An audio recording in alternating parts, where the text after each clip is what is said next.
Good morning and welcome to the Solaris webinar on how to profit from IPO investing. My name is Mark Cormack and I'm a director with Pinnacle Investments. Pinnacle works alongside Solaris to distribute their investment management capabilities to the Australian financial advisory marketplace. And this year, the Australian equity market has over the last 12 months, the Australian equity market has certainly had a wild ride. And we've had a strong bounce back since Christmas, which has seen IPOs come back on the radar for a number of companies. So today we're going to be joined by Solaris's Chief Investment Officer, Shawn Martin, to take you through his insights on the IPO market. And as always, Shawn will share his views on the current state of play in Australian equities coming out of reporting season and how Solaris has positioned their portfolios and to deliver returns going forward. In terms of background, Solaris are a fund management boutique who have an 18-year track record of managing Australian equity portfolios. And this is a track record that most fund managers envy. And with that outstanding track record, Solaris are one of the only Australian equity managers who truly back their investment capability by having a product designed and structured with a zero MER, and they only charge a performance fee when they outperform the market with their performance alignment products. In terms of style, Solaris adopt a style-neutral approach to investing in Australian equities, meaning that they're not held hostage to a growth or value style outperforming. And it's also meant that they've been able to outperform in all market conditions. And like all the boutiques within the Pinnacle suite, the Solaris team own the majority of equity within their fund management business. And that's very important and equally important when you consider the fact that this team has had a very stable investment team, and the core investment team has been together for well over a decade. In terms of performance, I'm delighted to say that the team's outstanding track record has continued in all funds, and especially the long-short fund has been able to deliver 11% outperformance over the ASX 200 since inception. And finally, all the Solaris funds have positive recommendations from the research houses, including Lonsec, Zenith and Morningstar, which is a great endorsement and recognition of the team's consistent investment approach. Before we start today's webinar, it's going to last around 20 minutes, and that'll be followed by the opportunity for all investors and advisors to ask questions, and that can be done by clicking the questions tab on your screen. Enough from me. I'll hand it over to Shawn Martin to take you through today's presentation. Thanks, Shawn. Great, thank you very much, Mark, and it's a pleasure to have the opportunity to talk to you all this morning. As Mark said, Shawn Martin is my name, and I'm one of the founding directors of Solaris. We started in 2008, and the Chief Investment Officer of the group. Mark gave a bit of an introduction to Solaris. As he said, very broad equity ownership, 40% Pinnacle, 60% staff, and everyone except the newest employee, all 9 investment professionals are shareholders. We've been investing together for a very long time and are really proud of the performance record both in core and in long short that Mark enunciated. But today I really wanted to talk about IPOs. So if we flick to page 4 and have a look at Solaris's IPO record, it's pretty rare that we participate in an IPO, and I'll tell you why in the next couple of slides. But you can see there, in the last 8 years, Solaris analysts have only invested in 5 IPOs. And there's a whole rule set to investing in IPOs, and unfortunately most of the rules tell you not to do it. And that is the record with us. We've had a pretty solid performance history in those 5 IPOs, but 5 IPOs is not a lot over 8 years. The reason I wanted to bring you to this topic today is with the market's bounce, there was quite a pipeline of IPOs building late last year, and they all got put on the back burner. So if this market remains buoyant for the next little while, I think there'll be a rash of IPOs coming to market, and unfortunately the later in the equity market cycle, usually, as a rule, the lower the quality of IPO. But there's a snapshot there on page 4 of our IPO record, and we're proud of the record, but the thing that's not on that slide is how well we've done by missing IPOs. So if we have a look at slide 5, we look at rule 1, and rule 1 is simply to say no to to most IPOs. Indeed, that is how we have done best in our IPO record. So I thought I'd just pull off the ASX record of all the IPOs over the last 8 to 9 years and have a look at how they've gone. And what I've done here is look at the closing price 1 month after listing. And you might ask why that is. It's simply because if the price hasn't done much 1 month out, then to be frank, you could have waited and you didn't need to take the risk. And there is risk with IPO. The biggest risk with an IPO is that you don't have price discovery. The screen, the traded price of an ASX security, provides a lot of information. It gives you what the market is prepared to pay in the secondary market. When you enter the primary market, you don't have that. You have what the investment bank thinks you should pay, what the vendors want you to pay, but you don't know what the price that the market is willing to pay. Hence, we see the volatility soon after IPOs list. So that's a huge disadvantage. And according to these numbers, it's really sobering if you look at them. I've split them between 30 to 100 million market cap sized IPOs and greater than 100 million market cap sized IPOs, and then their performance 1 month after listing, less than 0, 0 to 10 and better than 10%. And so what I'm saying is that unless it's better than 10%, you didn't have to enter the IPO. And really, soberingly, around half have actually gone backwards in the first month. If I took this analysis further and showed it a year or 2 years after, it only gets worse, not better. But the point of the analysis is to say that in the vast majority of cases, you can afford to wait and not take that risk that is without the knowledge of what the market will be willing to pay for the IPO. The other risk is that when companies report each 6 months, they give a lot more detail in those reporting, those filings, than that which is in a prospectus. The IPO market gives a far more oblique picture of what you are getting as an investor, and these returns say you don't need to take that risk. When in doubt, say no, and indeed at Solaris we say no to the vast majority of IPOs, such that we've only participated, as I said before, in 5 out of 8. This slide is not something that your average investment banker would like to dine out on. It's pretty sobering. So if we move on then to slide 6, I can't tell you how much grief I've been given for my remarkable drawing talent on this slide, but I thought I should stay true to form. I cannot draw, and stick figures represent my artistic skill. So to that end, this is the biggest rule of IPO investing. That shady character on your right, the CEO, compared to that smiling, naive character on your left, the investor, is very much the participants in your average IPO.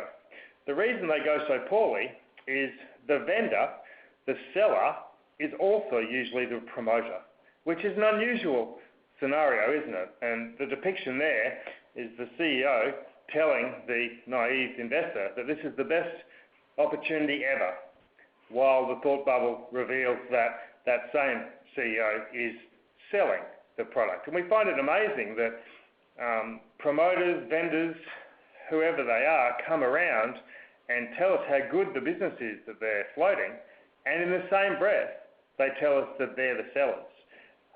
That doesn't seem very good alignment to us. So vendor analysis is key. Why is the seller selling? And some of the better IPOs, as a rule of thumb, have been government IPOs, because the seller is not actually that focused on maximising the sale price. Most governments, as a single rule, want to get re-elected above all else, and the worst way to get re-elected is to ensure that the government asset you just floated gave all your constituents a loss. Secondly, most government assets that come to private hands have a few efficiency opportunities ahead of them. And so all the TABs, CBA, up here, Horizon, they've all been really good floats for those reasons. equally, when the seller is a private equity firm, for example, as the stereotypically dangerous seller who wants, of course, to maximise their sale proceeds for their investors, as they should, one should be a little bit more cautious. So we're very conscious of vendor analysis and really always ask the question, why is the seller selling? Particularly the founders. If the founder of a business is selling into the IPO, then they're usually very aware of how good the business is, and they're very unlikely to do that just before the business goes through a huge successful period. So this is a very simple rule. Why is the seller selling? And if the alignment is not there, don't participate. If we flip to slide 7 then, this is another good rule of thumb. These rule of thumbs work in most cases, not all cases, but in most cases, and it's avoid a reprice float. There's actually one floating around at the moment, a tech company, and they just dropped the price by 35%, yet they're still selling the same amount. It's like, really? How confident are you in that business? So the buckets or cylinders on your left there is the demand and the first price, which is exactly the same as the demand and the second price. The problem was that you priced the first float too optimistically and above the demand for which the IPO had. And therefore, when you pulled the price back, the demand hasn't changed. All you've changed is the price. But you've got egg on your face now as a promoter. You look a bit silly. And you only lower the price to the bare minimum to get it away. At that point, there's no secondary market. You've just found the price discovery by definition. By definition, you've repriced the float to the minimum price the market is willing to accept because you've gone so poorly in your optimism in the first instance. This is a really good rule that works time and time again. Avoid the reprice float. The secondary market in a reprice float is invariably weak because they've had to scrape together all the demand to get the float away, having overly optimistically priced it the first time. So they priced it at $1, first time round, everyone says no, and to fill the demand, to get the float away, everyone's pretty upset then. The promoters, the vendors, everyone's very anxious, and they lower the price to the absolute minimum to get it away. That leaves nothing for the secondary market, and usually the stock goes down. It's a really good, simple rule. And it plays into those other factors that we talked about before. When vendors' only motivation is to maximise their exit, that is a really ugly thing. Now, I've been really negative here. There are valid reasons to float that I should mention. I don't have a slide on this, but the valid reason to float, or an exciting reason to participate in a float, is when a company is growing and they need capital to grow. That is, of course, the very essence of the stock market. The reason the stock market exists is to raise equity capital for expansion. Now, it can be used for lots of other things, but that is historically the primary purpose of the equity market. And when a company seeks the equity market to grow, it can be a great thing to participate in that. It's just not great fun when the equity market is used as an exit vehicle for fatigued, tired, or mature founders. So that's rule 3. If we move then to slide 8 and have a look at rule 4, it does segue a little bit into what I have been saying, and that's that if the reason for listing isn't obvious, avoid the IPO. Again, what's a good reason for an IPO? Expansion capital, selling out a non-participating investor without any of the IP and executives who are involved in the business.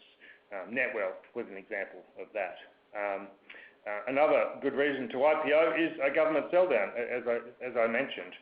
Poor reasons to IPO, well, if you've tried everything else as a desperate vendor and the only avenue left for you is to IPO, well, obviously that's not great. And we've had a couple of those. I won't mention them, but they're always in the pipeline. The investment bankers are always trying to get them away, and they try with a trade sale, no demand. They try with a spin-off, unable to be done. The private equity buyout doesn't work.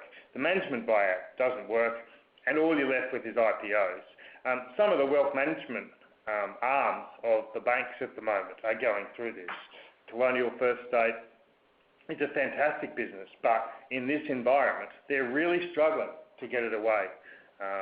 CBA have had it mooted for sale for some time now, and they're not the only bank that have their wealth management arm. MLC is the same at NAB, and they're great assets, but in this environment post the Hayne Royal Commission, they're really difficult ones to be offloaded at this point. So all of these boxes have been tried.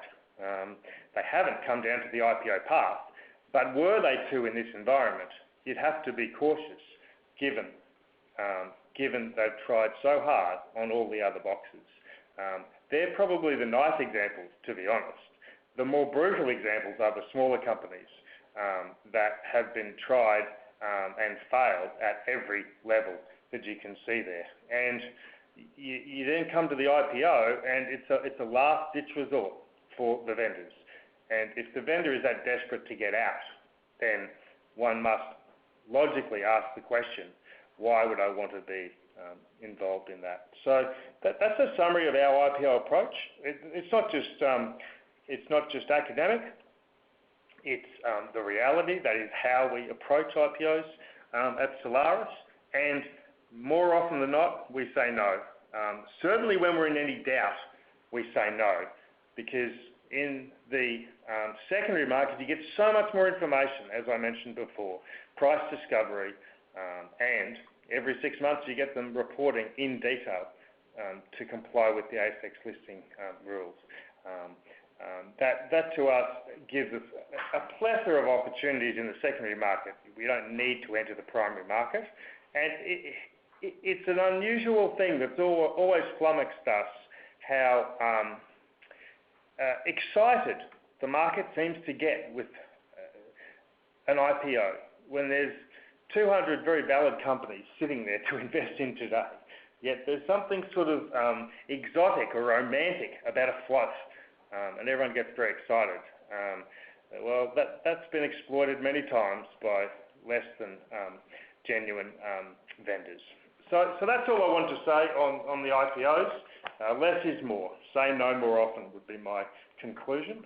To have a little bit of a turn for us, if I flip to page 9 now and have a look at reporting season, it was an interesting reporting season. Before I go into the detail, I would say that the volatility of reporting season has increased markedly over the last little while, and I wouldn't be able to quantify exactly how long, but the advent of a whole lot of different capital, I suppose, from vanilla active managers, be they passive or ETFs or quant funds, captured by Michael Lewis in his book Flash Boys, the algorithmic traders. There's a whole lot of money that wants to move very quickly and very fast at the moment, and reporting season is a great time for that to occur. So there's really two things you need to do now. One needs to analyse the result itself, of course, but then analyse the wild movement of the market. And there's quite a few instances. Computershare was the most stark for us. It was up 10% on the day and has given back 20% plus from that peak. And so the market interpreted the result way optimistically compared to the reality. So many people are trying to interpret these results very, very quickly and then move the market substantially on the back of them. And often there's just not the ability to do that prudently, to analyse the results quite that quickly. As a result, you can often, if you take your time, on days 2, 3, 4, or weeks 2, 3, 4, or months 2, 3, 4, do the opposite. So we're finding it's a wild old ride, reporting season. way more volatile than it ever was before. In terms of the actual numbers, there were actual upgrades to overall NPAT growth of 0.3%, as you can see the slide on the top right, but the composition of that was 2-to-1 downgrades, which means, by definition, there were upgrades in some pretty large companies, offset by a raft of downgrades and a large tail of downgrades. There were far more downgrades, 2-to-1, to upgrades, but in contribution to overall market growth, some really large bellwether stocks, Rio Tinto, Telstra, Fortescue, had large upgrades. I think Telstra's was 9%, while Rio Tinto and Fortescue was 73%, Rio 24%. So those three combined really dominated, and you can see there on that top right chart, there was resources by virtue of those upgrades that dominated that NPAT growth, while the tail was very long of contributions the other way. And a few examples of those: Woodside, CBA, I could go through, but I didn't really want to go through stock by stock. It was more how the upgrades and downgrades looked. So market cap weighted, there was an upgrade, but that's a little bit misleading, given that bottom left box shows just how many more downgrades than upgrades there were in the market. And then finally, I wanted to have a quick look at where our long-short positioning is on slide 10. So this basically breaks up the current long-short portfolio. We've had a really strong time since launching this strategy 2 years ago, and we attempt to win through stock picking, but there is always skews in any portfolio. So this amalgamates the long and the short positions of the whole fund and shows that we've got a modest bias to growth, quite a large bias against domestic cyclicals, in favour of the global cyclicals. And we do believe that the headwinds facing the domestic economy are a little bit more brutal than that facing some of the Northern Hemisphere, particularly the US. We would observe in that growth bias that around Christmas, the central banks around the world, certainly in the US and Australia, went dovish, looking for no more tightenings, and easings are back on the agenda. To that end, one could get really excited about lower interest rates driving valuations. That's the glass half full. The glass half empty is, of course, that's combined with a weaker global outlook economically. And so in that environment, you really want stocks that can generate their own earnings growth with their own IP and their own organic growth. So that's why we have the growth bias there. And as I say, it's represented more with our offshore exposures than it is with the domestic exposures. And then finally, down the bottom there, market cap skews.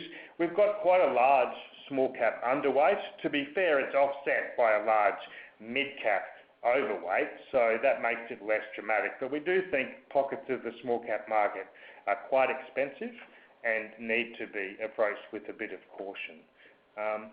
That's all I had for today. I hope you enjoyed listening, and I'll hand you back to Mark now. Fantastic, Shawn, and always great to get or hear your views, not only on the market, but how you're viewing things like IPOs. We have had a number of questions come in, so we certainly appreciate your participation there. Shawn, telecommunications sector in general has been under pressure. Do you see this bottoming out with less competition, and is there any light at the end of the tunnel with things like 5G? Yeah, we do actually. We've been long-term bears on the sector, and one of our very standard tenets is that when industry structures deteriorate, i.e. get more competitive, go from 3 players to 4, one needs to be really negative. And that's been the case for a couple of years, particularly as TPG have rolled out or plan to roll out a $2 billion plus mobile launch and attack. The Huawei developments, however, saw TPG cancel their mobile ambitions and left them in a merger with Vodafone that improved the industry structure. So yeah, we are off a very low base and cautiously, getting more confident on the telco sector for the first time in many, many years. So I wouldn't say it's the highest conviction, but we've been short and or zero weight for most of the past 5 years, and we're certainly not short at the moment, and we're getting more interested. It's looking more interesting, and it's that industry structure that is driving it.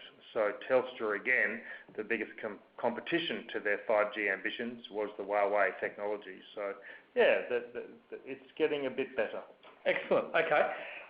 Another question in relation to is Australia as good as it can get with unemployment, interest rates? What's your view on consumer sectors such as the consumer sector, retailers, etc.? Yeah, we think there's headwinds. We do think it possibly has that attribute. The data hasn't been sensational, and it's the housing market that's largely driving that. But I'm not predicting anything draconian, anything sort of, really, really dangerously serious. That said, I'm not sure we are the best macroeconomic forecasters. In fact, I know we're not. And we really try and concentrate on the bottom-up approach rather than making really, really heroic macro calls. Against that backdrop, we still don't have many retailers in the portfolio, and we're a little bit concerned about the effect of the declining house prices, which, to be fair, we've thought have been expensive for some time, without seeing any evidence of retracement. But the east coast of Australia, southeast coast, so Sydney, Melbourne, has probably seen now 10 to 15% retracement from their highs, and yeah, we're watching that closely, and we don't have many positions.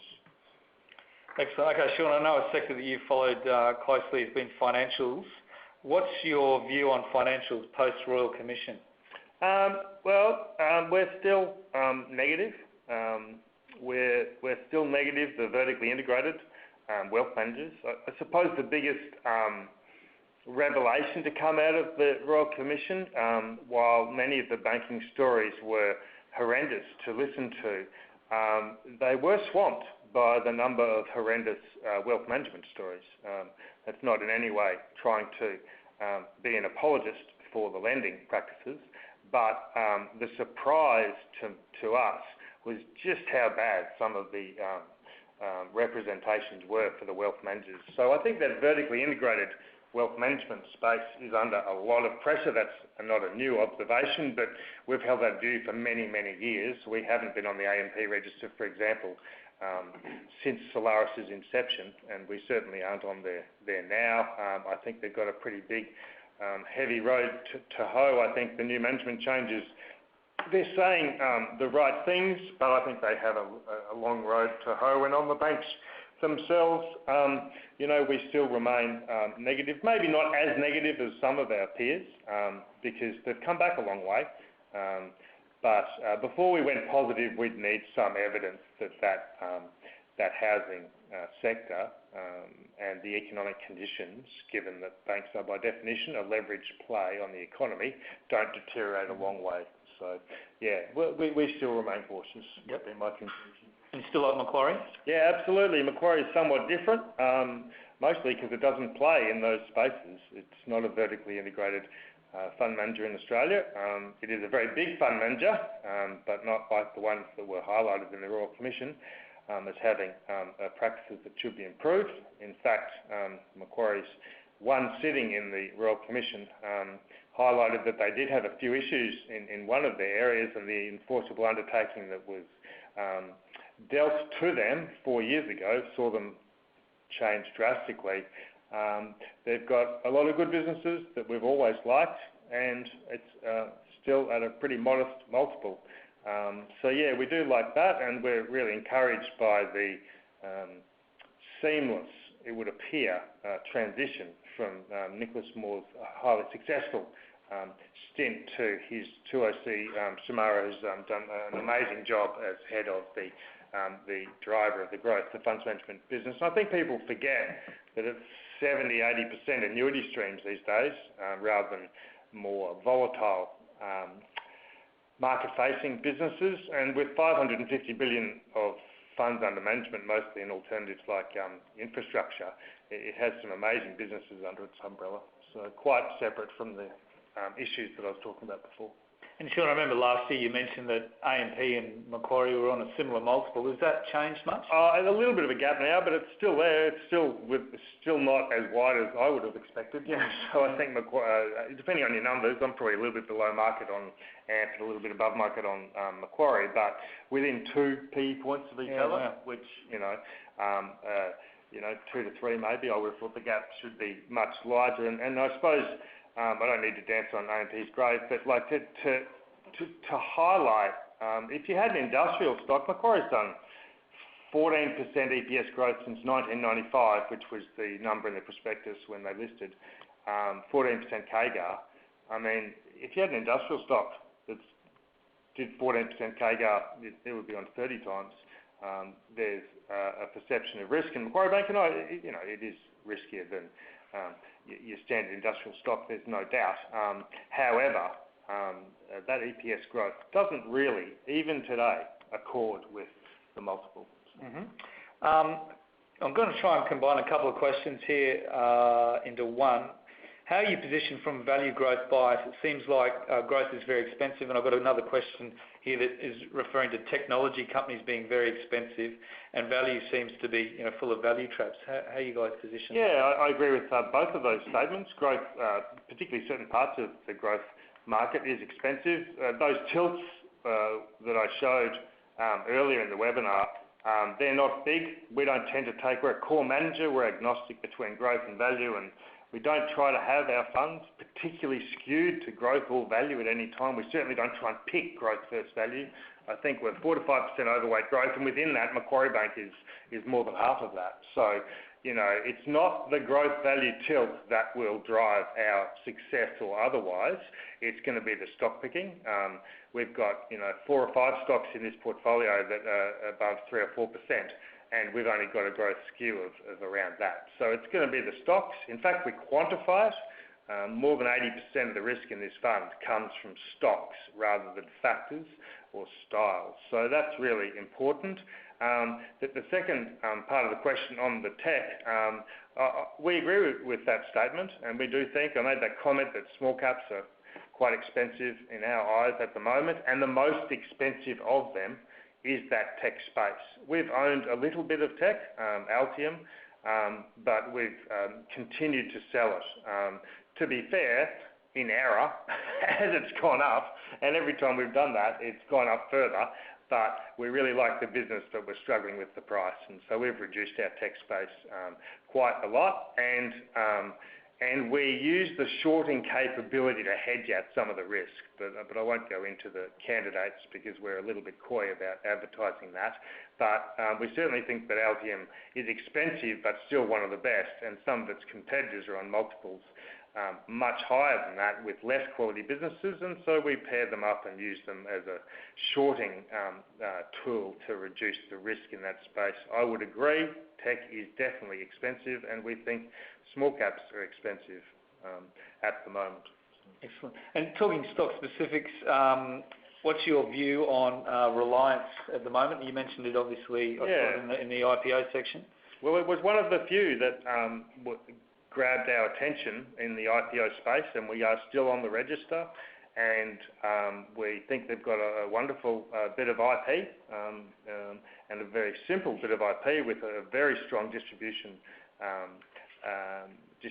position in the US, and now they've mirrored that with their recent acquisition in the UK. So we think it's well managed with good growth. It's not wildly expensive, and we're pretty optimistic about Reliance. And it floated in 2016, so we've been on the register the whole time. And it's when we do participate in the IPOs, we tend to buy more in the secondary market. Not always, but mostly we buy more in the secondary market, and we sit on that position for some time. And that's the excitement about Reliance is certainly as strong as it was when they floated. In fact, their global positioning now and their product, one's plastic, one's brass, so they've sort of complemented each other with the acquisition. has gone really well. There was a little bit of concern as to how they were going to juggle the Lowe's and Home Depot distribution channels when they were strongly aligned with one, and then they sought to diversify that. But they've managed that really well. Excellent. And are there any IPOs that you are considering at the moment in terms of, sectors or particular, opportunities out there in the space? No. And as I mentioned, there's a bit of a pipeline of IPOs that folk couldn't get away in the third and fourth quarter of 2018, and we're pretty wary of that pipeline coming back now, and come back it will. And so no, we are not looking, and there's a couple that I won't mention that we've earmarked as particularly not. So, excellent. But I would say to tread cautiously. Excellent. Look, we will wrap the presentation up there for now. We certainly like to thank everyone for their interactivity and participation today. We will be making the webinar available on the Solaris investment website later today, which is www.solariswealth.com.au. Thank you very much for your participation. It's always great to get so many questions in. If you do have any further inquiries, please refer to the Solaris website or contact the Pinnacle distribution team members. Thanks again for your time today, and we certainly look forward to discussing Solaris with you at our next webinar, at your office, or at one of our luncheon events. Have a good day, and thank you very much.